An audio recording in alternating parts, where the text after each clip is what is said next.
Yun o. So ang oras natin ay 5:39 ng hapon. So tayo po ay papauwi na galing trabaho, no. So ngayon pala ay araw ng National Heroes pala ngayon, no? So holiday pala ngayon. Kaya pala nagtataka ako kanina pagpasok ko wala gaanong traffic, maluwag yung kalsada. At wala kang gaanong makitang mga pumapasok sa opisina, sa school. Yung pala yun. So nalaman ko na lang nung pumasok na ako.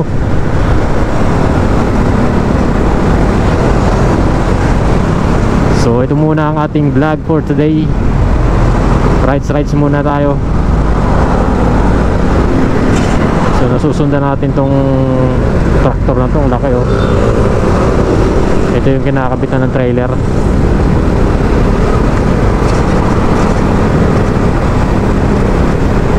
Naalala ko no, sa mga social media, ito yung mga truck na ganito. Ito yung madalas na tinitira ng mga tulonggis dyan sa Route 10. Di ba yung mga ganitong truck? Lalo na yung mga naka-open na mga gamit nila sa truck, nako. Binibira nila yan. Lulupit. Hindi maubos-ubos yung mga tulonggis dyan sa may tinitira pa nila yung mga driver na di nila alam, pagod na pagod dyan, nagpupuyat sa biyahe, kung saan lupalop galing na lugar yan, mga malalayong lugar, tapos titirahin lang nila pag nanakawan, di ba? Di nila alam na kapag may nawala dyan, pagdating sa kanilang mga garahe, sa opisina, pag nag-check yung kanilang opisina at pag nalaman na may nawala, abonado pa po ang dyan, driver. Wala lang, nakwento ko lang guys, kasi lagi kong napapanood sa mga social media, sa TikTok, sa balita, sa Facebook, yung mga ganon.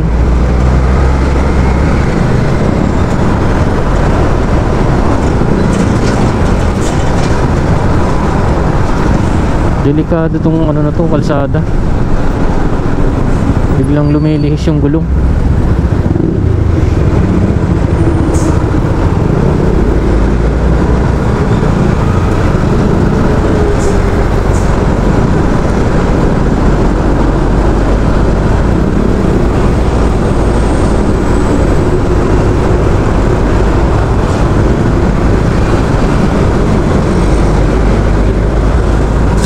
Makapag-overtake.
Oras na 5:49. Anong violation ito? May truck ban pala dito. Baka truck ban. Nahuli siya ng truck ban. Ayan o. Bawal yata dito kasi ganitong oras.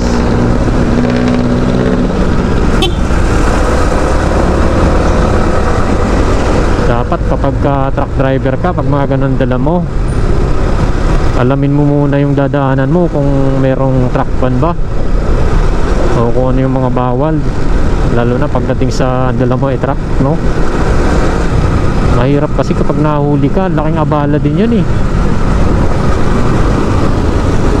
Bukod sa malaking abala, eh syempre may violation yan, merong multa yan. Eh ikakaltas din yan sa kikitain mo. O di sayang din yung paghihirap mo, sayang yung biyahe mo, di ba? So minsan kailangan mo talagang alamin kung yung ruta mo ba eh kung anong oras yung truck ban, kung ano ba ang pwede dyan. Baka meron kasing katulad dito, di ba? Tulad nun, baka truck ban yun kaya hinuli. Hindi pa oras para pwede silang dumaan.